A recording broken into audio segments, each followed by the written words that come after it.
ओ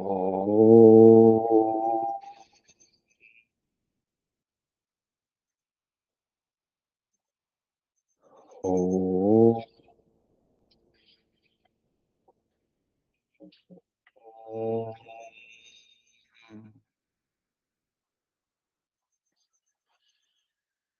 ओ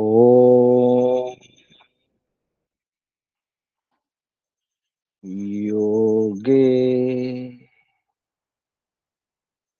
योगे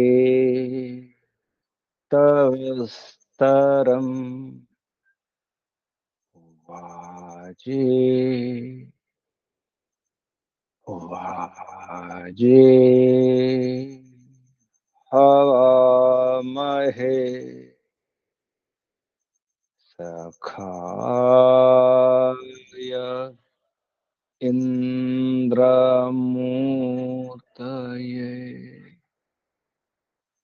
सखाय इंद्रमूर्तये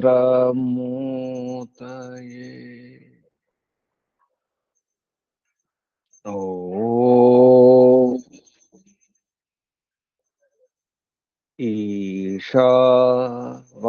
ईशावास्यमिदं सर्वं यत्किं च जगत्यां जगत् तेन त्यक्तेन भुञ्जीथा मा गृधः कस्य स्विद्धनम्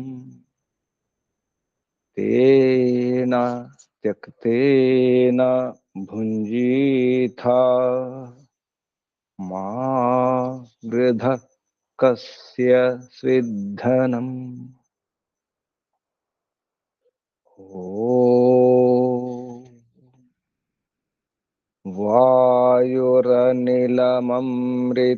वायुरनिलममृतमथेदम् भस्मान्तं शरीरम् ॐ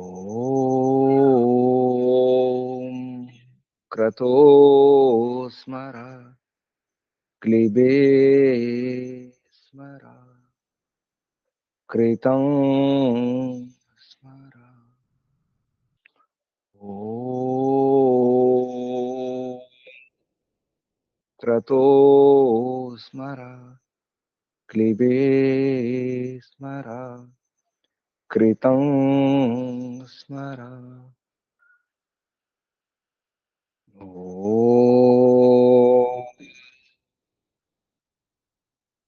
हिरण्मयेन पात्रेण सत्यस्यापिहितं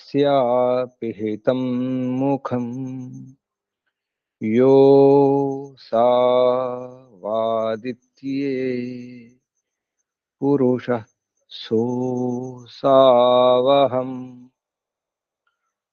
ॐ खं ब्रह्म ॐ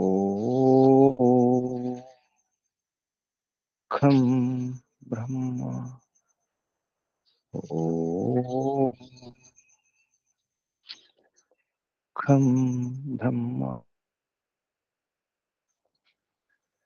ॐ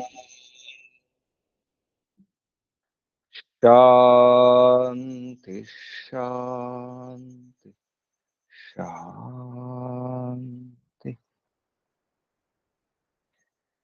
परमपिता परमात्मा ओम ओम रक्षका ओम सर्वरक्षका सदा रक्षका सर्वदा रक्षका ओम सत्य रक्षका नित्य रक्षका सर्वत्र रक्षका ओम ओम सर्वधा रक्षका सर्वथा रक्षका ओम शाश्वत रक्षका ओम परम रक्षका ओम शाश्वत पिता शाश्वत माता सर्व पिता सर्व माता विश्व पिता विश्व माता विश्वपति जगत पिता जगदांबा जगत जननी जगतपति जगदाधारा जगत रक्षका ओम शाश्वत भ्राता शाश्वत दाता विधाता शाश्वत बंधु मित्र सखा शाश्वत गुरु आचार्य ओम शाश्वत स्वामी शाश्वत राजा राजाधिराजा शाश्वत न्यायाधीश ओम ओम सदाधारा सर्वाधारा ईश्वरा परमेश्वरा ईशा परेशा परमेशा ओम ओम ओम सर्वांतर्यामिन सर्वव्यापका सर्वशक्तिमान न्यायकारी दयालु ओम सृष्टिकर्ता पालनकर्ता प्रलयकर्ता ओम ओम भूर्भुवस्व ओम भूः ओम भुवः ओम स्वः प्राणाधारा प्राणदाता प्राणप्रिया जीवनदाता जीवनाधारा ओम समस्त क्लेशनाशक संकटमोचक सच्चिदानंद स्वरूप आनंददाता सुखकर्ता सुखदायक आत्मद बलद ज्ञानद वर्चोद सर्वदा हर्षद मोक्षद ओम ओम को వందనాలు ఋషులకు మహర్షులకు మునులకు యోగులకు గురువులకు ఆచార్యులకు అధ్యాపకులకు పెద్దలకు మాతాపితలకు శ్రేయోభిలాషులకు మిత్రులకు జడచేతనాది చరాచర జగత్తుకు స్థావర జంగమాలకు వందనాలు సర్వేభ్యో నమో నమః ప్రణవ ప్రణవ ఆత్మ బంధువులారా శాశ్వత బంధువులారా బ్రహ్మ బంధువులారా ధర్మ బంధువులారా ఆత్మీయ బాంధవులారా మిత్రులారా అత్యంత దుఃఖ నివృత్తి అభిలాషులారా పూర్ణ పురుషార్థులారా మోక్షాకాంక్షులారా ముముక్షువులారా విశ్వాత్మ బ్రహ్మాత్మ పరమాత్మ దర్శన అభిలాషులారా సాధకులారా ఈశ్వరారాధకుల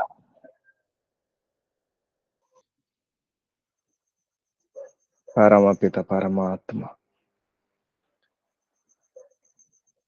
పరమాత్మను తెలుసుకుంటే అన్ని తెలుసుకున్నట్టే శిఖరాన్ని చేరుకుంటే అన్ని మెట్లెక్కినట్టే శిఖరం చేరుకోవడం ముఖ్యం మెట్లపైన ఆగిపోవడం కాదు ఈ శరీరం గురించి కనిపించే ఈ జగత్తు గురించి ఈ స్థూల పదార్థాల గురించి అర్థం చేసుకుని స్థూలము నుండి సూక్ష్మము సూక్ష్మం నుండి అతి సూక్ష్మము అతి సూక్ష్మం నుండి అత్యంత సూక్ష్మం సుసూక్ష్మం వరకు తెలుసుకోవడము చేరుకోవడం ముఖ్యం అది ఎవరో చెబితే కాదు ఆత్మానుభవం ఉన్నవారు వరనరుల ద్వారా వరేన నరేన ద్వారా శ్రేష్ఠులైన ఈశ్వర దర్శనం చేసుకున్న వారి ద్వారా నరేన వరేన వరేన నరేన అవరేన కాదు అవరేన నరేన కాదు సామాన్యంగా కొంచెం కొంచెం తెలుసుకున్న ద్వారా కాదు పూర్తిగా అర్థం చేసుకున్నవారు అనుభవించిన వారు లోతు ఎరిగిన వారి ద్వారా తెలుసుకున్నప్పుడే అసలైన స్వరూపం అర్థమవుతుంది ఈ శరీరం ఏమిటో ఈ శరీరం ఉన్నటువంటి జీవాత్మ ఏమిటో దాని స్వరూపం ఏమిటో దాని గుణకర్మ ధర్మాలు ఏమిటో బాగా ఎరిగిన తర్వాతే అర్థమవుతుంది అప్పుడే ఆత్మకు ఆనందం ఆత్మ సంతృప్తి చివరికి ఆత్మానందమే ముఖ్యం ఈ శరీరానందం ఇంద్రియానందము కాదు, మనసానందము కాదు, మానసిక సుఖము, శారీరక సుఖము, ఇంద్రియాల సుఖము కాదు. ఈ సుఖాలు తాత్కాలిక సుఖాలు, క్షణిక సుఖాలు. ఈరోజు రేపటి వరకు ఉంటాయి. శోభావ అన్నారు నచికేతుడు. శోభావ రేపటి వరకే ఉంటాయి, కొంతవరకే ఉంటాయి. ఎవరో చెబితే అర్థమయ్యే విషయం కాదు ఇది. కొంచెం కొంచెం తెలిసిపోయింది అనుకుంటే కాదు. కేవలం ఆత్మ వరకే సరిపోదు. నచికేతుడు అడిగినటువంటి ప్రశ్న ఆత్మ వరకే. ఈ శరీరం నుంచి వెళ్ళిపోయిన తర్వాత ఆత్మ యొక్క గతి ఏమిటి, స్థితి ఏమిటి? కానీ యమాచార్యుడు, ఈశ్వర దర్శనం చేసుకున్నటువంటి ఆచార్యుడు, ఆత్మే కాదు పరమాత్మ కూడా ఉంటుంది. పరమాత్మ అది దుర్లభంగా దర్శనం అవుతుంది. ఊరికే దర్శనం ఇది కాదు. సాధన ద్వారా, తపస్సు ద్వారా, ఆచరణ ద్వారా దర్శనం. ఆ దుర్దర్శనం అంటే పరమపిత పరమాత్మని ఎక్కడ చూడాలి అంటే గుహాహితం, గుహలో, బుద్ధిలో, హృదయంలో, లోపల చూడాలి. అది గూఢం, అన్నింటిలో ప్రవేశించి ఉంటుంది, అనుప్రవేశం చేసి ఉంటుంది, అనుసరించి ప్రవేశం. అనుప్రవిష్టం దుర్దర్శం, గూఢం అనుప్రవిష్టం, గుహాహితం గవ్వరేష్టం, పురాణం. పరమాత్మ యొక్క వర్ణన యమాచార్యుడు వర్ణిస్తున్నాడు. ఆ ఆత్మను ఇక్కడ పరమాత్మను చెప్పకుండా పరోక్షంగా వర్ణించడం జరుగుతుంది. దాన్ని, ఆ ఆత్మను దుర్దర్శం, దర్శనం చేయడం కఠినం. దుర్దర్శం, గూఢం, అది గూఢం, సూక్ష్మం, రహస్యం. అనుప్రవిష్టం, అన్ని స్థానాల్లో, అన్నింటిలో అది చేరి ఉంటుంది, అన్నింటిలో ప్రవేశించి ఉంటుంది. ఒక వస్తువు నిర్మాణం అవుతుంది, నిర్మాణం అయిన తర్వాత కూడా అందులో పరిమిత పరమాత్మ ఉంటాడు. నిర్మాణం కాకముందు ఆ ముడి సరుకులో కూడా ఉంటాడు, తయారైనటువంటి ఆ ఆకృతిలో, ఆకారంలో కూడా ఉంటాడు, ఆ ద్రవ్యములు, ఆ వస్తువులు, ఆ భౌతిక పదార్థములు, అన్నింటిలో కూడా ఉంటాడు, అనుప్రవిష్టుడై ఉంటాడు. గుహాహితం, గుహలో ఉంటాడు. గుహలో హితం, స్థితమై ఉంటాడు. గవరేష్టం, దుర్గమ స్థానంలో కూడా, వెళ్ళడానికి, చేరుకోవడానికి కష్టం, అటువంటి స్థానంలో కూడా ఉంటాడు. పురాణం, సనాతనం, పరమపిత పరమాత్మ. దానికి మార్గం అధ్యాత్మ యోగం ద్వారా, అధ్యాత్మ యోగ అధికమైన అధ్యాత్మ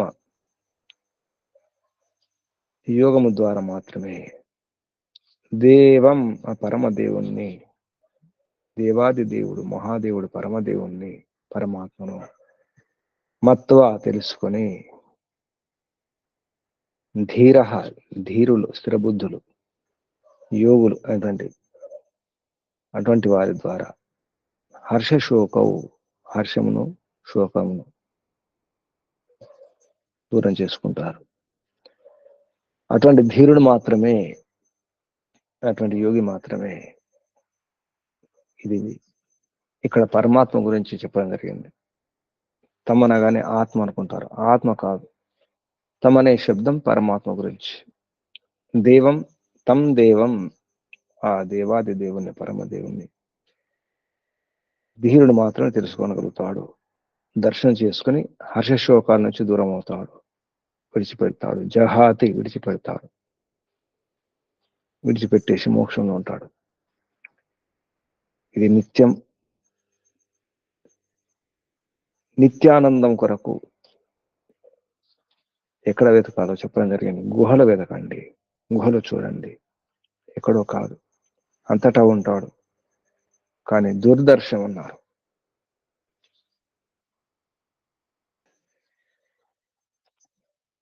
పరమపితను పొందడానికి ఆత్మతత్వాన్ని సద్గురువు ద్వారా మాత్రమే తెలుసుకొని, అర్థం చేసుకొని పరమపిత పరమాత్మ యొక్క ధర్మాన్ని సరిగా అర్థం చేసుకొని ఉన్నట్టుగా తెలుసుకొని అప్పుడే ఆ ఆత్మానుభవాన్ని అనుభవం చేసుకొని బ్రహ్మ వేరు, ఈ ప్రకృతి వేరు, ఈ పదార్థాలు వేరు, ప్రపంచంలో కనిపించే ఈ సుఖాలు వేరు, పరమాత్మ సూక్ష్మము, సృష్టి రచన, ఈ గుణాలను బట్టి ప్రపంచంలో పరమపిత పరమాత్మ యొక్క మహిమలను అర్థం చేసుకొని పరమాత్మ తత్వాన్ని తెలుసుకొని ఇక ఆత్మ ఆనందితమవుతుంది. మోదతే, ఆత్మానందం పొందడానికి ఆనందం ఎక్కడ ఉందో అక్కడికి వెళ్ళాల్సిందే. ఆత్మకు ఆనందం కావాలి. ఆనందం ఎక్కడ లభిస్తుంది? ఈ ప్రపంచంలో ఎక్కడ కూడా ఆనందం లేదు. ఏ వస్తువులో లేదు, ఏ సుఖంలో లేదు, ఏ సుఖ సాధనంలో లేదు, ఏ బంధువులో లేదు, ఏ మిత్రులు దొరకదు. అమ్మా నాన్నలు ఇవ్వలేనిది, ఏ భార్యాభర్తలు ఇవ్వలేనిది, ఏ సంతానం ఇవ్వలేనిది, ఏ ధనం అధికారం ఇవ్వలేనిది, ఎక్కడ కూడా ఆనందం లేని లేదు. ఎంత ప్రయత్నం చేసినా ఆనందం లభించదు. ఆత్మ సంతృప్తి కూడా ఈ ప్రపంచంలో లభించదు. ఆత్మానందం, ఆత్మ సంతృప్తి కొరకు ఎక్కడ లభిస్తుంది అక్కడికి వెళ్ళాల్సిందే. అది కేవలం సచ్చిదానంద పరమపిత పరమాత్మలోనే ఉంది. ఆత్మలో ఆనందం లేదు, సుఖము కూడా లేదు ఆత్మలో. అందుకే సుఖము కొరకు ప్రయత్నం చేస్తుంటుంది ఆత్మ. ఆ సుఖం శరీరం వరకే, ఇంద్రియాల వరకే, మనసు వరకే. కానీ ఆ ఆత్మకు ఆనందం అనేది, ఆనందం, పరమానందం అక్కడే లభిస్తుంది. కాబట్టి పరమాత్మ సాక్షాత్కారం చేసుకోవడమే ముఖ్యం. ఆనందితం కావాలంటే అక్కడే వెతకాలి. పరమాత్మ పొంది 2 రకాల లాభాలు కలుగుతాయి. ఒకటి ఈ ప్రకృతి సుఖం కూడా లభిస్తుంది, ప్రభు సుఖం కూడా లభిస్తుంది. పరమాత్మ సుఖము, ప్రకృతి సుఖము. పరమాత్మ సుఖాన్ని పరమానందం అన్నారు, ఆనందం అన్నారు. అదే మోక్షానందం. హిమాచలుడు అంటున్నాడు, హే నచికేత, నీకు వివృత సద్వాన్ని అంటే పూర్తిగా తెరవబడినటువంటి ఇంటిని ఇస్తాను. తెరవబడిన ఇల్లు ఏమిటి? అది మోక్షమే, స్వేచ్ఛ, పూర్తి స్వేచ్ఛ ఉన్నటువంటి ముక్తిధామమే. ఆ భవనంలోకి నేను పంపిస్తాను. నీవు అర్హుడివి కాబట్టి నీకు బ్రహ్మభవనాన్ని ఇస్తాను. ఆ బ్రహ్మభవనంలో స్వేచ్ఛగా తిరుగాడుతుంది. అదే సద్గతి, అదే ఆనందమే ఆనందం. అక్కడే నీ స్థితి.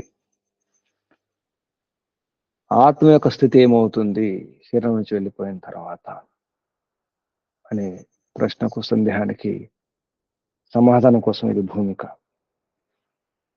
అది కఠోపనిషత్తులో ప్రథమ అధ్యాయంలో ద్వితీయ వల్లిలో 13వ శ్లోకంలో చెప్పడం జరిగింది. కఠోపనిషత్తు అధ్యాయం 1, ప్రథమ అధ్యాయం, ద్వితీయ వల్లి 2వ వల్లిలో 13వ శ్లోకం. ఏతత్ శ్రుత్వా, ఏతత్ శ్రుత్వా సంపరిగృహ్య మర్త్యః ప్రభృయ ధర్మ్యం అనుం ఏతం ఆప్య స మోదతే మోదనీయం హి లబ్ధ్వా వివృతం సద్మ నచికేతసం మన్యే. వివృతం సద్మ, ఇది బ్రహ్మభవనం పేరు. వివృతం అంటే తెరవబడినటువంటి, సద్మ అంటే గది, తెరవబడిన గది, దాని పేరు మోక్షం. మోక్షం చెప్పడానికి వివృతం సద్మ అన్నారు. ఈ నచికేత, నీకు ఈ వివృత సద్మాన్ని, వివృత గదిని, తెరవబడినటువంటి గదిని నీకు ఇస్తాను అని చెప్పడం జరిగింది. ఇది నీ కోసమే, మన్నే, నేను అలా స్వీకరిస్తున్నాను, నేను స్వీకరిస్తున్నాను. నీవు యోగ్యుడివి. స మోదతే మోదనీయం హి లబ్ధ్వా. స అంటే ఆ ఆత్మ, మోదతే ఆనందపడుతుంది. లేదా ఆ పురుషుడు ఏ పురుషుడు ఈ రకంగా తెలుసుకున్నవాడు. పరమాత్మ వేరు, ఈ ప్రకృతి వేరు. ఈ కనిపించే ఈ ప్రకృతిలో, జగత్తులో ఉన్నటువంటి ఈ మహిమను అర్థం చేసుకుని, ఈ సృష్టి స్థితి ప్రళయం రకరకాల వ్యవహారాలు ఎంత గమనించి పరమాత్మ తత్వం వేరు, ఈ ప్రకృతి తత్వం వేరు అని విడిగా తెలుసుకున్నవాడు వాడు మోదతే ఆనందపడతాడు. ఆ ఆత్మ ఆనందితమవుతుంది పరమాత్మ ద్వారా. మోదనీయం, పరమాత్మ మాత్రమే మోదనీయం. ఎందుకంటే పరమాత్మనే ఆనందమయుడు. ఆనందమయ పరమాత్మను, ఆ మోదనీయుణ్ణి నిశ్చయంగా లబ్ధ్వా పొంది వివృతం సద్మా బ్రహ్మభవనాన్ని పొందుతావు. నచికేత, నీవు యోగ్యుడివి అని నేను అనుకుంటున్నాను, నేను ఒప్పుకుంటున్నాను, నేను స్వీకరిస్తున్నాను, అంగీకరిస్తున్నాను. మన్యే,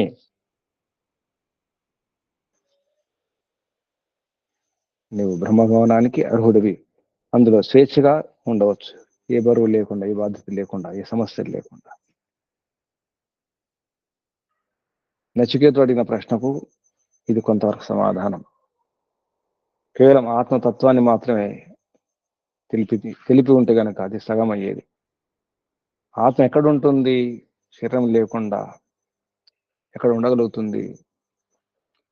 శరీరం వెళ్ళిపోతుంది. శరీరం నుంచి వెళ్ళిపోయిన తర్వాత, శరీరం బూడిదైపోయిన తర్వాత, నశించిపోయిన తర్వాత ఆత్మ యొక్క స్థితి ఏమిటంటే ఇక్కడ ఉంటుంది. ఆత్మ వివృతం భవనములో, బ్రహ్మభవనములో, ముక్తిధామములో ఉంటుంది, పరమాత్మలో ఉంటుందని. ఆ పరమాత్మ యొక్క స్థితి ఏమిటో చెప్పడం జరిగింది.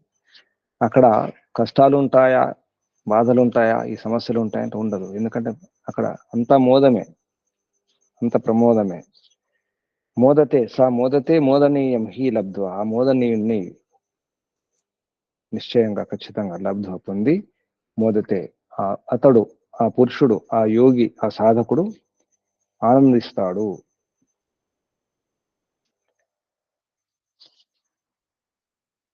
అది నీవే హే నచికేత, నీవే అర్హుడు అని చెప్పి నేను అంగీకరిస్తున్నాను. వివృతం సద్మా నచికేత మన్యే, ఈ విధంగా చెప్పడం జరిగింది. అప్పుడు నచికేతునికి ఆహ్లాదం కలుగుతుంది, ఉత్సాహం కలుగుతుంది. యమాచారుణ్ణి అడగడం జరుగుతుంది. కొంతవరకే పరమాత్మ స్వరూపం తెలుస్తుంది కాబట్టి ఆ పరమ ఆత్మశక్తి కొంతవరకు చెప్పిన తర్వాత, కొంతవరకు విన్న తర్వాత నచికేతునికి ఇక దీనికంటే ఎక్కువ, ఈ ఆత్మతత్వం కంటే ఎక్కువ మరొక ఆత్మ ఉంది, పరమాత్మ ఉంది అనే విషయం అర్థమవుతుంది. ఇంకా తెలుసుకోవాలనేటువంటి జిజ్ఞాస కలుగుతుంది. యమాచరణ అడగడం జరుగుతుంది. హే భగవన్, అన్యత్ర ధర్మ్యాత్, అన్యత్ర ధర్మాత్, అన్యత్ర అస్మాత్ కృతాత్, అన్యత్ర భూతాత్ చ భవ్యాత్ చ, అన్యత్ర భూతాత్ చ భవ్యాత్ చ యత్ తత్ పశ్యసి తద్ వద. అక్కడ చెప్పండి, బోధించండి, దాన్ని బోధించండి. అన్యత్ర ధర్మాత్, నచికేత అడుగుతున్నాడు యమాచార్యుణ్ణి. ఏ భగవాన్, ఓ యమాచార్య, ఈ ఆత్మతత్వం ఏతుందో ధర్మము అధర్మముల కంటే భిన్నంగా, ఇక్కడ పరమాత్మ తత్వం ధర్మము అధర్మముల కంటే భిన్నంగా, కారణం కార్యం కంటే భిన్నంగా, ఈ ప్రపంచానికి దూరంగా, విడిగా, ఏదైతే భూతము భవిష్యత్ కాలాలకు అతీతంగా ఉంటుందో అటువంటి ఆ పరమాత్మ తత్వాన్ని, ఆ పరమాత్మ సత్తను నాకు బోధించండి. తద్వద, దాన్ని నాకు బోధించండి. ఈ విధంగా పంపిత పరమాత్మ యొక్క తత్వం ధర్మాత్ అధర్మాత్, పరమాత్మ ధర్మం కానీ అధర్మం కాదు కూడా అంటున్నారు. అన్యత్ర ధర్మాత్, అన్యత్ర అధర్మాత్, ధర్మం కంటే భిన్నంగా, అధర్మం కంటే భిన్నంగా, కృత అకృతం, అకృతం అంటే కారణం, కారణం కంటే భిన్నంగా, అకృతాత్, కృతాత్, కారణం కంటే భిన్నంగా, కార్యం కంటే భిన్నంగా. కృతం అంటే కార్యం, ఇది కృతం. అకృతం మూల ప్రకృతి కంటే భిన్నంగా, కనిపించే జగత్తు కంటే భిన్నంగా, అన్నిటికంటే భిన్నంగా ఉన్నటువంటి, అంతేకాదు భూతకాలం కంటే భిన్నంగా, భవిష్యత్ కాలం కంటే భిన్నంగా, భూత భవిష్యత్ కాలాలకు అతీతంగా, త్రికాలాతీతమైన పరిమిత పరమాత్మను మీరు చూశారు కదా. పశ్యసి, మీరు చూస్తారు. తత్ పశ్యసి, ఏదైతే ఉందో తత్ దాన్ని, తత్ ఏదైతే ఉందో తత్ దాన్ని, పశ్యసి తమరు చూస్తారు. తత్ దాన్ని వద, నాకు బోధించండి, వర్ణించండి, నేర్పించండి. జిజ్ఞాస పెరిగిపోయింది. ఇప్పుడు ఆత్మతత్వం కాదు, పరమాత్మ తత్వాన్ని తెలుసుకోవడానికి నచికేతునికి జిజ్ఞాస, తెలుసుకోవాలనేటువంటి కోరిక పెరిగిపోయింది. ఎలా తెలుసుకోవాలి? దేని ద్వారా తెలుసుకోవాలి? దేని అధ్యయనం చేస్తే అర్థమవుతుంది? ఎక్కడికి వెళ్ళాలి? ఎలా నేర్పించాలి? ఇంతని నేర్పించాలి, ఎంతని వర్ణించాలి. ఎంత వర్ణించాలి అంటే వేదమంతా వర్ణించాలి, వేదమంతా చెప్పాలి. వేదమంతా కూడా పరిమిత పరమాత్మని వర్ణిస్తున్నాయి. తద్వదన్నాడు, నాకు బోధించండి అన్నాడు నచికేతుడు. అప్పుడు యమాచార్యుడు నచికేతు మనసున్నటువంటి ఈ విలక్షణ ఆత్మతత్వాలు ఇప్పుడు రెండు, ఒకటి ఆత్మ అంటే జీవాత్మ, పరమాత్మ. ఇంకా ఉత్కంఠ పెరిగిపోయింది, తీవ్రమైనటువంటి ఉత్కంఠ, తెలుసుకోవాలనేటువంటి ఆతృత, ఉత్సాహం పెరిగిపోయింది.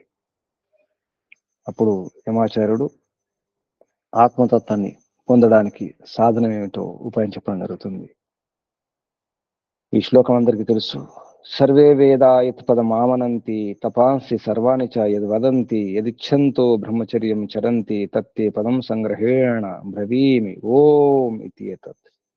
అది ఇదే సంగ్రహంగా, సారూపంలో సంక్షిప్తంగా చెప్పేది ఏంటంటే అది ఓమే. సంక్షేపంగా చెబుతున్నాను, బ్రవీమి చెబుతున్నాను. సంగ్రహేణ సంక్షేపంగా, సంక్షిప్తంగా, సారూపంలో చెబుతున్నాను. దాని పేరు ఓం ఇది ఏతత్. అది ఇదే ఓం ఇది ఏతత్.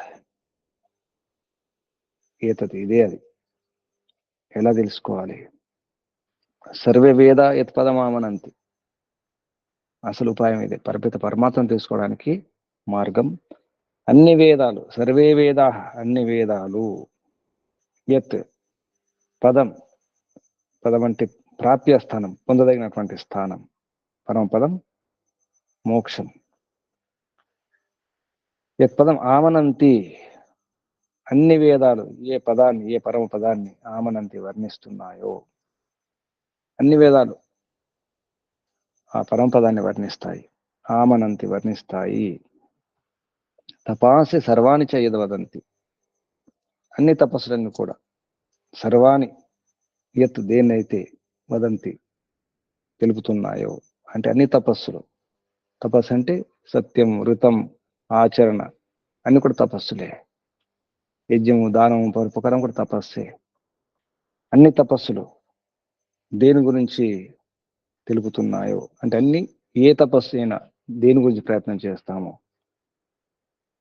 ఆ తపస్సు ద్వారా తీసుకున్నటువంటి విషయాలు కూడా అన్ని.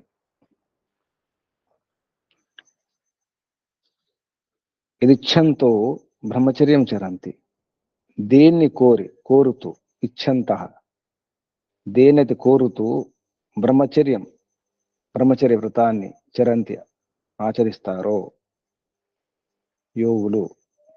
బ్రహ్మచర్యము ఈశ్వర ఉపాసన, బ్రహ్మచర్యము వేదాధ్యయనము, బ్రహ్మచర్యము వీర్య రక్షణ.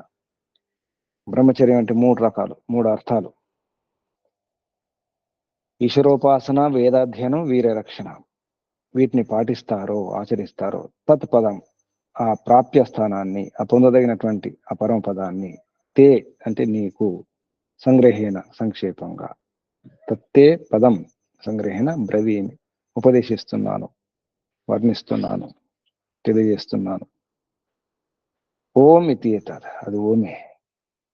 సర్వే వేదా యత్ పదం ఆమనంతి తపాంసి సర్వాణి చ యద్ వదంతి యదిచ్ఛంతో బ్రహ్మచర్యం చరంతి తత్ తే పదం సంగ్రహేణ బ్రవీమి ఓం ఇది ఏతత్.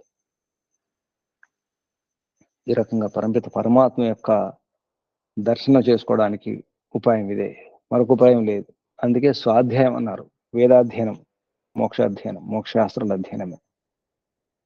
మోక్ష పొందడానికి మోక్ష శాస్త్రాల అధ్యయనం, దాని పేరే స్వాధ్యాయం. ఓం జపం కూడా స్వాధ్యాయం అన్నారు. అలా స్వాధ్యాయం చేస్తూ, వేదాధ్యయనం చేస్తూ, ప్రవచనం కూడా చేస్తూ, వేదం ఉన్న విషయాన్ని సరిగ్గా వచనం చేస్తూ, ప్రవచనం చేస్తూ, సరిగ్గా ఉపదేశం చేస్తూ, అధ్యాపనం చేస్తూ, ఇతరులకు కూడా బోధిస్తూ, ప్రచారం చేస్తూ, ఆచరణ ద్వారా ప్రచారం చేస్తూ. ఇక్కడ ఆచరణ తపాంసి అన్నారు. అందుకే తపాంసి, తపస్సు అంటే ఆచరణ కూడా. తపస్సు అంటే ఎన్ని కష్టాలు వచ్చినా, ఎన్ని సమస్యలు వచ్చినా, ఎన్ని బాధలు వచ్చినా ఆ ధర్మాచరణ వదిలిపెట్టకుండా ఉండడమే తపస్సు. మహర్షి దయానంద సరస్వతి గారు ఋగ్వేదాది భాష్యంలో చెప్పినారు తపస్సు అంటే ఏమిటో.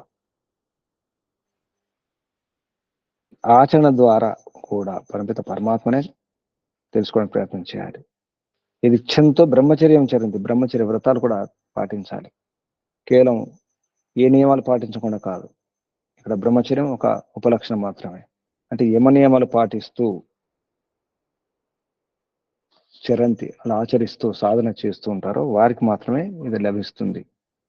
చివరికి తెలిసేది ఏమిటంటే ఓమే. ఓం అంటేనే అన్ని నామాల సారం, అన్ని నామాలు అందులో దాగి ఉంటాయన్నారు. ఓం అంటే ఒక ఓం జపం చేస్తే చాలు, అన్ని నామాలతో జపం చేసినట్టే. అందుకే తత్ జప తదర్థ భావనం, తస్య వాచక ప్రణవ. పరమిత పరమాత్మ యొక్క అసలు నామం, అసలు విషయం అదే. తస్య వాచకం అది, తస్య వాచక ప్రణవ. తత్ జపస్తదర్థ భావనం. ఆ జపం ద్వారా ఎన్నో లభిస్తాయి, ఎన్నో లాభాలు కలుగుతాయి. తత ప్రత్యేక చేతనాధిగమో అంతరాయ అభావ. అంతరాయాలని కూడా పోతాయి కూడా. అంతరాయాలన్నీ ఏమిటి? వ్యాధి, స్థాన, సంశయ, ప్రమాద, ఆలస్య, అవిరతి, భ్రాంతి, దర్శన, లబ్ధ భూమికత్వ, అనవస్థితత్వాన్ని చిత్త విక్షేపతే అంతరాయ. చిత్త విక్షేపాహ తే అంతరాయ, చిత్త విక్షేపాస్తే అంతరాయ. అంతరాయాలన్నీ కూడా యోగ మార్గానికి ఆటంకాలు, అడ్డంకులు, బాధకాలు, శత్రువులు, మలాలు, యోగ మలాలు, యోగ విఘ్నాలు, యోగ బాధకాలు, యోగ శత్రువులన్నీ కూడా అన్ని దూరం అయిపోతాయి. అందులో వ్యాధి కూడా. ముందు వ్యాధి, స్థానం, సంశయం అన్ని కూడా అజాగ్రత్తలు, సంశయాలు. స్థితమవుతుంది కానీ అనవస్థితమవుతుంది. యోగ స్థితి కలుగుతుంది, పోతుంది. భ్రాంతి దర్శనం, భ్రాంతులు కలుగుతాయి, అన్ని కూడా పోతాయి. మానసిక శారీరక సమర్థన కూడా పోతుంది. దీని వలన ఓం జపం వలన. ఓం జపాన్ని అర్థభావనతో, భావన సహితంగా, భావనతో చేసినప్పుడు అన్ని జపాలు చేసినట్టే. ఓం జపం అంటే ఆ ఓం తర్వాత వేరే శబ్దాలు ఏం అవసరం లేకుండా అని అర్థం. ఎందుకంటే అందులో అన్నీ ఉంటాయి కాబట్టి. సర్వరక్షకుడు, సదారక్షకుడు, సత్యరక్షకుడు, నిత్యరక్షకుడు. రక్షణ అంటేనే అన్ని వచ్చేస్తాయి. పాలకుడు, మాత, పిత, భ్రాత, భర్త, పతి, అన్ని అర్థాలు వస్తాయి. కాబట్టి పాలకుడు, పోషకుడు, సృష్టికర్త, ధర్త, హర్త, ప్రళయకర్త. ఓం అంటే అన్ని. కాబట్టి ఆ ఓం గురించి సారం ఇదే. అన్ని వేదాల సారం, అన్ని శాస్త్రాల సారం, అన్ని తపస్సుల సారం. ఈ తపస్సులన్నీ దాని కొరకే, ఈ ఆచరణ అంతా దాని కొరకే, ఈ వ్రతాలన్నీ దాని కొరకే, ఈ యజ్ఞ యాగాలు దాని కొరకే. అదే ఓం. ఓంని అందుకుంటే చాలు, పొందితే చాలు, ఆనందమే ఆనందం. మోదతే మోదనీయం. పరమిత పరమాత్మ మోదనీయం. రసో వైస, రసానం రస. పరమిత పరమాత్మ రసాలకి రసం, ఆనందరసం. రసమయవై లబ్ధో ఆనందీ భవతి. మరొక చోట వస్తుంది. ఆత్మ ఆనందుడు ఎప్పుడవుతాడంటే రసమేవ లబ్ధ, ఆ రసాన్ని పొందే, ఆ పరమరసాన్ని, పరమిత పరమాత్మని ఆ రసాన్ని పొందే, ఆనందరసాన్ని అందుకొని ఆత్మ కూడా ఆనందమయుడైపోతాడు. పరమిత పరమాత్మ కూడా ఆనందమయుడే. మయం అంటే అత్యధికం, ఆనందం అత్యధికం ఉన్నటువంటి పరమిత పరమాత్మ. ఆనందమయో అభ్యాసాత్. వేదాంత దర్శనంలో వస్తుంది సూత్రం. ఆనందమయో అభ్యాసాత్, ఆనందమైన యొక్క అభ్యాసం ద్వారా మోక్షం లభిస్తుంది. అత్యంత ఆనందం ఉన్నటువంటి పరమపిత పరమాత్మను పొంది ఈ ఆత్మ ఆనంది అవుతాడు. ఆత్మ కావాల్సిన ఆత్మానందమే, అది పరమాత్మలో ఉంది. సచ్చిదానంద పరమపిత పరమాత్మలో ఉంది. అది అక్షరం, పరమపిత పరమాత్మ అక్షరం, అదే బ్రహ్మ, అది పరమాక్షరం. అదే ఆ పరమ అక్షరాన్ని పొంది ఏదనుకుంటే పొందగలుగుతాడు. కోరిన కోరికలు ఇలా నెరవేరాలంటే పరమపిత పరమాత్మను పొందడమే. అదే అన్నిటికీ ఆలంబనం, అదే ఆధారం, అదే శ్రేష్టం, అదే పరమం, పరమాలంబనం, పరమాధారం. అదే దాన్ని పొంది బ్రహ్మలోకం, గొప్పైనటువంటి పూజనీయటువంటి పూర్ణమైనటువంటి బ్రహ్మలోకాన్ని పొందుతాడు. అది మహిమ ఉన్నటువంటి లోకం, బ్రహ్మలోకం, అదే మోక్షలోకం, మోక్షానందం అనే విషయంలో కఠోపనిషత్తులో ప్రథమ అధ్యాయం ద్వితీయవల్లి 16-17 శ్లోకాలు చెప్పడం జరుగుతుంది. ఏతద్ హి ఏవ అక్షరం, ఏతద్యేవాక్షరం బ్రహ్మ, ఏతత్ హి ఏవ అక్షరం బ్రహ్మ, ఏతద్యేవాక్షరం బ్రహ్మ, ఏతద్యేవాక్షరం పరం, ఏతద్ హి ఏవ అక్షరం బ్రహ్మ పరం, ఏతద్యేవాక్షరం బ్రహ్మ, ఏతద్యేవాక్షరం పరం, ఏతద్యేవాక్షరం జ్ఞాత్వా యో యదిచ్ఛతి తస్య తత్. ఎవరికి ఏది కావాలో అది లభిస్తుంది. ఇప్పుడు దీన్ని పొంది దీన్ని నిశ్చయంగా ఖచ్చితంగా ఈ ఓముని ఏతత్ సంగ్రహేణ బ్రవీమి ఏతత్, ఆ ఏతత్ ఏమిటి చెప్తున్నారు ఇక్కడ. సంగ్రహేణ బ్రవీమి ఓం ఇది ఏతత్. ఆ ఏతత్ అనే చివరి శబ్దానికి ఇక్కడ అర్థం ఏంటంటే ఏతత్, ఆ ఏతత్ ఎవరంటే ఏవ, అది నిశ్చయంగా అక్షరం బ్రహ్మ, క్షరము కాని నాశనము కాని బ్రహ్మ పదార్థం. అది ఎప్పుడు నష్టము కాని బ్రహ్మ. ఏతద్ హి ఏవ అక్షరం పరం, ఈ బ్రహ్మ అక్షరం ఏతుందో అది పరం, అవినాశి, క్షరము కాదు, నాశనము కాదు, వినాశనము కాదు, అవినాశి అయినటువంటి ఆ ఓం అది పరం, అది ఉత్కృష్టం. ఏతద్ హి అక్షరం, ఈ ఓం అనే అక్షరమే, దాన్ని అక్షరమును పరమపిత పరమాత్మను జ్ఞాత్వ తెలుసుకొని, యో ఎవడైతే యత్ ఇచ్చతి తస్య తత్, అతనికి అది పూర్ణమవుతుంది, లభిస్తుంది. పరమాత్మను పొందిన తర్వాత ఇంకా మిగిలేది ఏముంటుంది, అన్నీ లభించినట్టే. అందుకే పరమపిత పరమాత్మను తెలుసుకోవడానికి ప్రయత్నం చేయాలి, మోక్షము పొందడానికి ప్రయత్నం చేయాలి. మానవ జన్మ యొక్క పరమ లక్ష్యం మోక్షం కాబట్టి ఆ మోక్షం అందుకోవాలి. ఆత్మ ఏమవుతుందంటే మోక్షానికి వెళ్ళిపోతుంది. ఎలా? ఈ వ్యవహారం చేసినప్పుడు. సర్వే వేద యత్పదమామనంతి తపాసి సర్వాణి చ యద్వదంతి యదిచ్ఛంతో బ్రహ్మచర్యం చరంతి తత్ తే పదం సంగ్రహేణ బ్రవీమి ఓం ఇతి ఏతత్. ఏతద్ ఏవ అక్షరం బ్రహ్మ, ఏతద్యేవ అక్షరం పరం, ఏతద్ధి ఏవ అక్షరం జ్ఞాత్వా యో యదిచ్ఛతి తస్య తత్. ఆ ఏతద్ అంటే ఆ ఏతద్ అనే ఒక శబ్దం తీసుకొని దాన్ని స్పష్టం చేస్తున్నారు ఇందులో. ఏతదాలంబనం శ్రేష్టం, ఏతదాలంబనం పరం, ఏతదాలంబనం జ్ఞాత్వా బ్రహ్మలోకే మహీయతే. 17వ శ్లోకం. దీన్ని ఈ ఆలంబనం, ఆశ్రయం, ఆధారం, ఇది శ్రేష్టం, ఉత్తమం, ఉత్తమ ఆధారం, శ్రేష్ట ఆలంబనం, ఆశ్రయం. ఏతదాలంబనం పరం, ఉత్తమం, పరమైనటువంటి శ్రేష్టమైనటువంటి ఆధారం, ఇది ఆశ్రయం. ఏతదాలంబనం జ్ఞాత్వా, ఇదే ఆధారం, అన్నిటికీ ఆధారం, కనిపించే జగత్తుకు, అండపిన బ్రహ్మాండాలకు కూడా ఆధారం, ఆశ్రయం పరమపిత పరమాత్మే. ఆ ఓమే ఏతద్ ఓం, ఓమితి ఏతత్, ఆ ఓమే. ఇక్కడ వేరే పేరు చెప్పడం లేదు. బ్రహ్మ, విష్ణు, మహేశ్వర, పరమాత్మ, ఈ శబ్దాన్ని గమనించాలి. ఓమే, అన్నిటికీ ఓమే ఆధారం, ఓమే ఆలంబనం, ఓమే ఆధారం. అన్నిటికీ ఆధారం.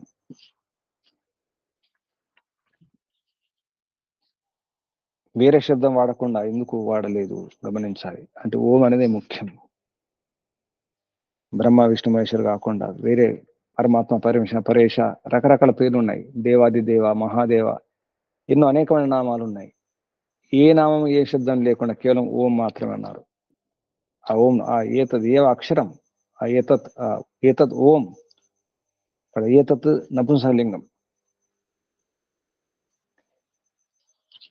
అదే పుల్లింగం కూడా తీసుకోవచ్చు, అదే స్త్రీలింగం కూడా తీసుకోవచ్చు. ఆ అక్షరం, అందుకే అక్షరం ఉన్నారు. అది క్షరం కాదు, నాశనం కాదు, వినాశనం కాదు. అవినాశి పరంపిత పరమాత్మ బ్రహ్మ, బ్రహ్మ శబ్దం కూడా నపుంసకలింగమే. అందుకే పరం బ్రహ్మ,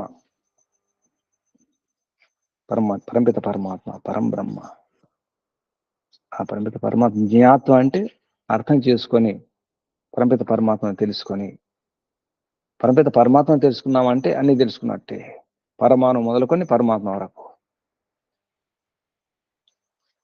అది అన్నిటికీ ఆధారం అని అర్థం చేసుకున్నప్పుడు బ్రహ్మలోకే మహీయతే, ఈ మహనీయమైనటువంటి బ్రహ్మలోకాన్ని పొందుతాడు యోగి. సమాధి స్థితిలో తన యొక్క సంస్కారాన్ని కూడా దూరం చేసుకొని, ఉన్న సంస్కారాలన్నీ కూడా దూరమైన తర్వాత అసంప్రజాత సమాధిలో పరమాత్మ యొక్క దర్శనం పొందుతాడు సమాధి స్థితిలో యోగి. అలా జీవించున్నప్పుడు కూడా మోక్షానందాన్ని అనుభవించడానికి అవకాశం ఉంది. తర్వాత ఆత్మతత్వం ఏమిటో, పరమాత్మని ఈ రకంగా తెలుసుకున్న తర్వాత ఆత్మ యొక్క స్థితి ఏమిటి, ఆత్మస్థితి. ఆత్మ మరణిస్తుందా, పుడుతుందా అనే విషయంలో, ఆత్మ పుట్టదు అనే విషయంలో, ఇది ఈ శ్లోకం భౌతికతలో వస్తుంది.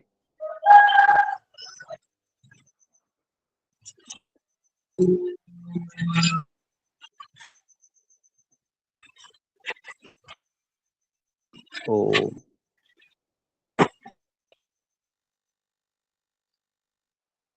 నా జాయతే మ్రియతే వా విపచ్చిత్, నా అయం కృతశ్చిత్ నా బభూవ కశ్చిత్, అజో నిత్య శాశ్వతో అయం పురాణో నా హన్యతే హన్యమానే శరీరే.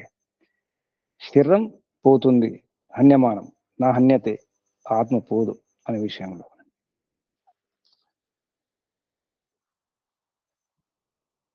ఇంతవరకు పరమాత్మ గురించి చెప్పిన తర్వాత మనకి ఇక్కడ సందేహం కలుగుతుంది. పరమాత్మ విషయం ఇది. తర్వాత వెంటనే నా జాయతే మ్రియతే అంటే పరమాత్మ చావడు పుట్టడు అనే అర్థం కూడా కొందరు తీసుకుంటారు. నా జాయతే మ్రియతే వా విపచ్చిత్ నాయం కుతశ్చిన్ నా బభూవ కశ్చిత్, అజో నిత్య శాశ్వతో అయం పురాణో నా హన్యతే అన్యమానే శరీరే. ఈ శరీరం ఉత్పన్నమవుతుంది, ఆత్మ కాదు. ఆత్మ పుట్టదు, నా జాయతే నా మ్రియతే, ఆత్మ పుట్టదు, చావదు. విపచ్చిత్ నాయం కుతశ్చిన్ నా బభూవ కశ్చిత్, ఈ ఆత్మ ఉత్పన్నం అవుతూ కూడా అది ఉండదు. అంటే ఉత్పన్నం అవుతున్నట్టు అనిపిస్తుంది, అంటే శరీరంలోకి వస్తుంది. ఈ ఆత్మ అజహ, జన్మించదు. ఆత్మ ఎవరు పుట్టించరు, అది నిత్యం. పరమాత్మ లాగే ఆత్మ కూడా నిత్యం, అది శాశ్వతం. అయం పురాణం, పురాతనం కూడా, ఆత్మ కూడా పురాతనమే, అది కూడా పాతదే పరమాత్మ లాగే. నా హన్యతే నష్టం కాదు, హన్యమానే శరీరం నష్టమైనప్పుడు ఆత్మ నష్టం కాదు. హన్యమానే శరీరం నష్టమైనప్పుడు ఆత్మ నష్టం కాదు, నాశనం కాదు అని ఆత్మ యొక్క తత్వాన్ని వివరించడం జరిగింది ఇక్కడ. నా జాయతే మ్రియతే వా విపశ్చిత్ నా అయం కుతశ్చిత్ నా బభూవ కశ్చిత్. కొందరు ఉంటదంటారు కానీ ఉండదు. శరీరంతో పాటు శరీరం నాశనం అవుతుందని, శరీరం ఉంటే ఉండడం కాదు. జీవాత్మ ఉంటేనే శరీరం ఉండగలుగుతుంది దానికి, కానీ శరీరం ఉంటేనే ఆత్మ ఉంటుంది అనుకుంటారు కొందరు. శరీరం ఉంటే కాదు, శరీరం లేకుంటే ఉండదు, శరీరం ఉంటే ఉంటుంది అనుకోవడం అనేది కాదు. విపశ్చిత్ తెలిసిన వారు, అర్థం చేసుకున్నవారు, దీన్ని శాశ్వతమని, ఇది నిత్యమని, ఇది అజమని, శరీరం నష్టమైతే ఇది నష్టం కాదని, నా హన్యతే ఇది నష్టం కాదని, శరీరం మాత్రం హన్యమానం, శరీరం ఇది పోతుంది, నష్టమవుతుంది. ఈ విధంగా ఈ 18వ శ్లోకంలో చెప్పడం జరిగింది. ఈ శ్లోకాన్ని ఉన్నట్టు భగవద్గీతలో తీసుకోవడం జరిగింది. ఇటువంటి కొన్ని శ్లోకాలు భగవద్గీతలో ఉన్నట్టు తీసుకోవడం జరిగింది. గమనించాలి.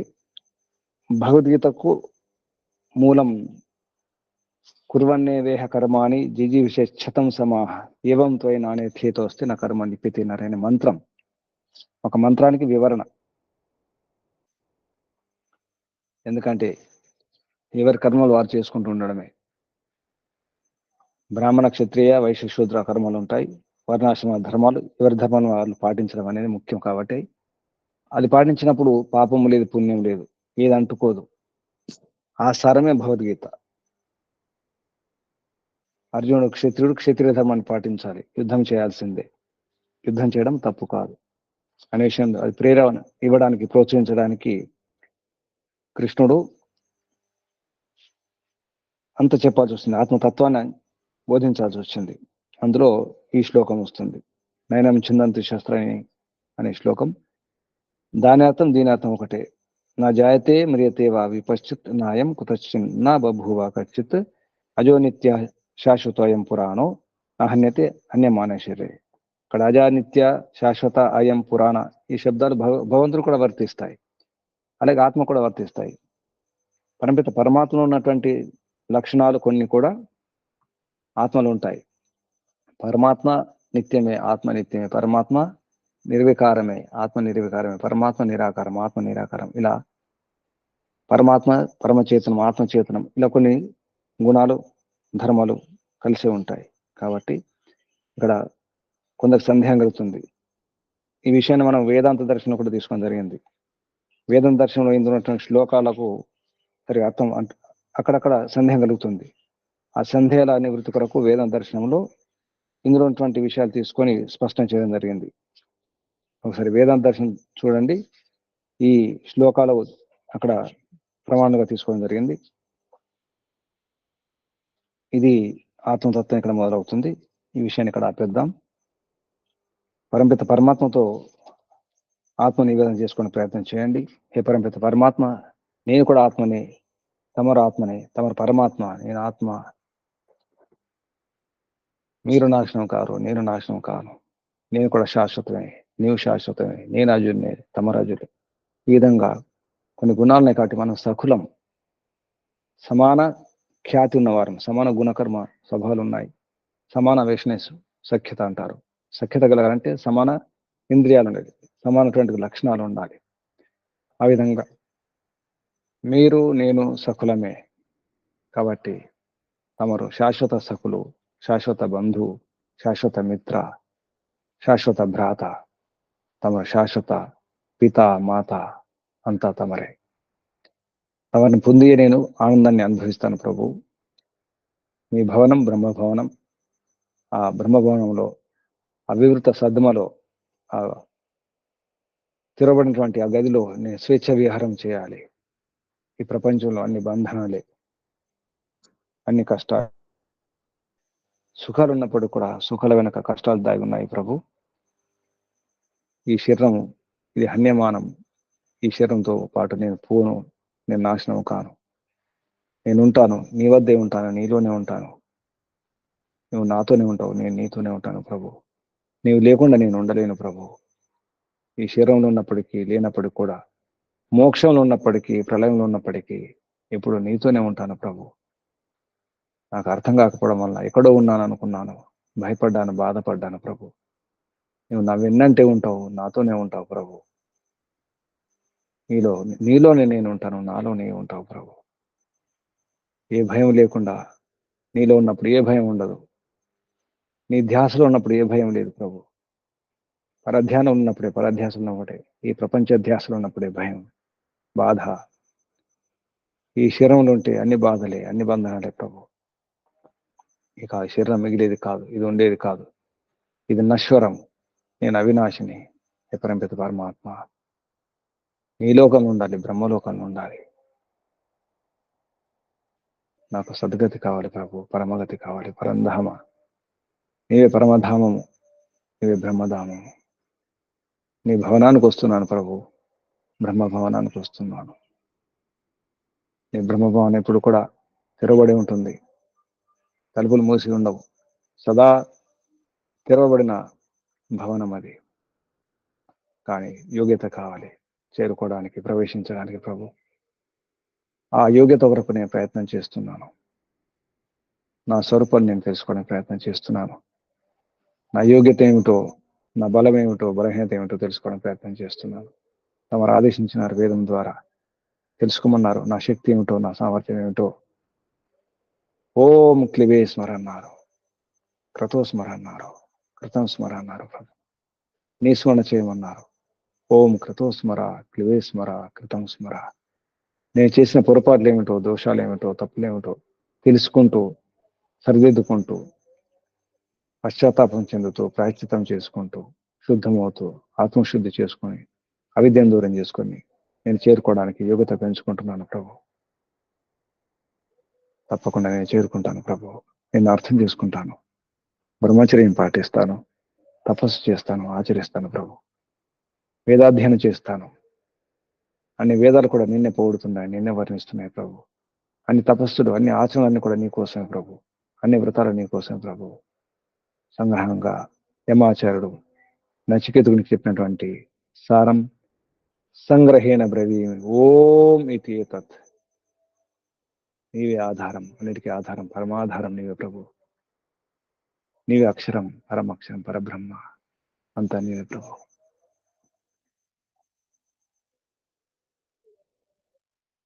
అంతా నీవే, అంతా నీదే. హే పరంపిత పరమాత్మ, నీవుంటే చాలు, నీ వెంట నేను ఉంటే చాలు ప్రభు. నా వెంట నీవు ఉంటే చాలు. ఏ భయం లేదు, ఏ బాధ లేదు ప్రభు, ఏ చింత లేదు. నేను కోరుకుంటున్నది ప్రభు, ఏ భయం లేకుండా, ఏ బాధ లేకుండా, ఏ చింత లేకుండా హాయిగా నేను చేరుకుంటూ ఉండాలి, నేను తెలుసుకుంటూ ఉండాలి, నీ ఆనందాన్ని అనుభవిస్తూ ఉండాలి ప్రభు. ఇప్పుడే, ఇక్కడే, ఈ జన్మలోనే, ఈ శరీరంతోనే జీవించి ఉన్నప్పుడే జీవన్ముక్తం కావాలి ప్రభు. ప్రయత్నం చేస్తున్నాను ప్రభు. పరమ పురుషార్థం చేస్తాను ప్రభు, పూర్ణ పురుషార్థం చేస్తాను ప్రభు. నేను మోక్షార్థిని, ముముక్షును ప్రభు, మోక్షగామిని ప్రభు, మోక్షాకాంక్షని, మోక్షాన్ని అభిలాషిస్తున్నాను, మోక్షాభిలాషని. పూర్ణ పురుషార్థం చేస్తాను ప్రభు. నేను సుమ్నార్థిని, నీ సుఖార్థిని, ఆనందార్థిని ప్రభు. ఓం ఓం ఓం ఓం ఓం ఓం ఓం ఓం.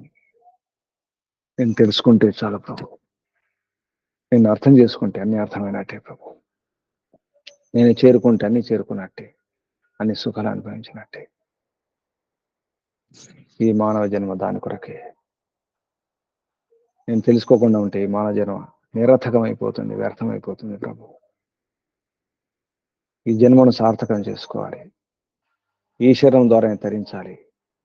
ఇదే నౌక, ఈ శరీరమే నౌక నేను చేరుకోవడానికి. ఇదే ధర్మ సాధనం.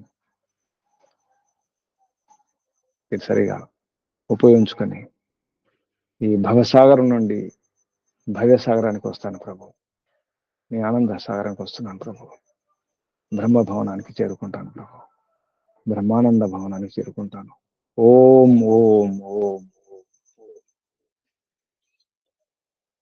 ఓం ఓం. శుభం.